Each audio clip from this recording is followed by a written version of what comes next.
Morning dear student, welcome back to our next Hindi classes. Previous video में हमने chapter number 8 का page number 51 का आधा भाग पढ़ चुके थे। अब आज हम उसके आगे पढ़ते हैं। तो पहले हम एक बार रिवाइज कर लें कि हमने कहाँ तक पढ़ा था।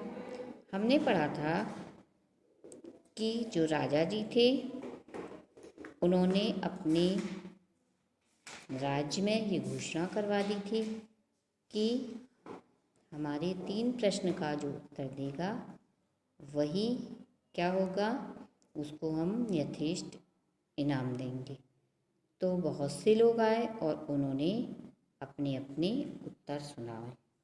कुछ लोगों ने क्या बताया कि राजा अकेले प्रत्येक कार्य को शुरू करने का समय निश्चित कर सकता है, राजा के पास सलाहकार होना चाहिए, उनकी सहायता से राजा निश्चित कर सकता है कि कार्य कब और कैसे किया जाए।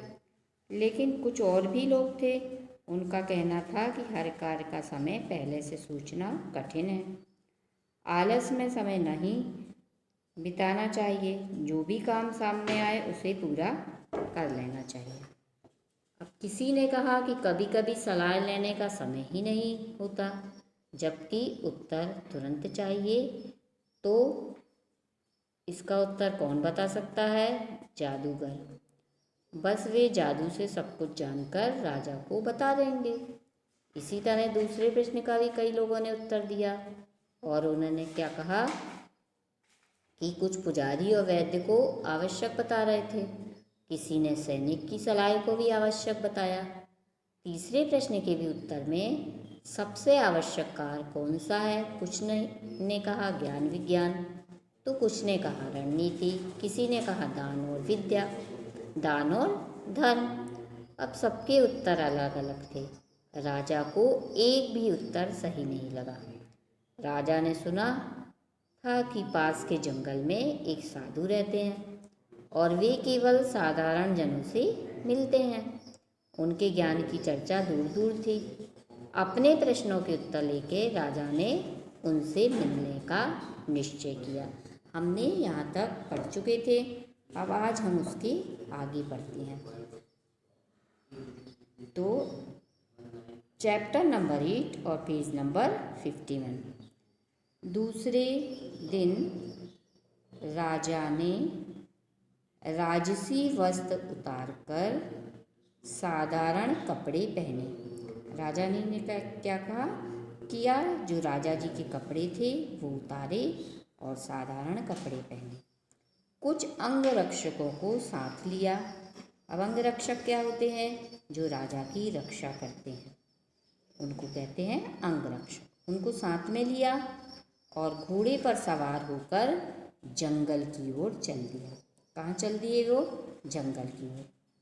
काफ़ी देर बाद पेड़ों के झुरमुट में उसे साधु की झोपड़ी दिखाई दी। उनको क्या दिखाई दी?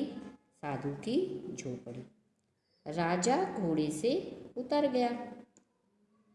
उसने अंगरक्षकों को वहीं खड़े रहने का आदेश दिया। उसने क्या आदेश दिया अंगरक्षकों को? कि तुम यही खड़े रहो। और पैदल ही साधु के पास पहुंचा। और कैसे पहुंचा? पैदल ही साधु के पास। राजा ने देखा कि साधु बड़ी लगन से झोपड़ी के सामने की जमीन खोद रहे।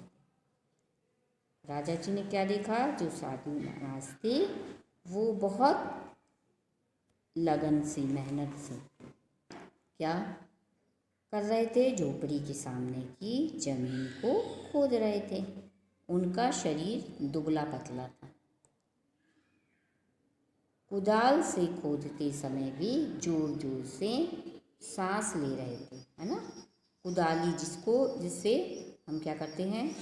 खोदते हैं। तो वो क्या कर रहे थे? जोर जोर से सांस ले रहे थे।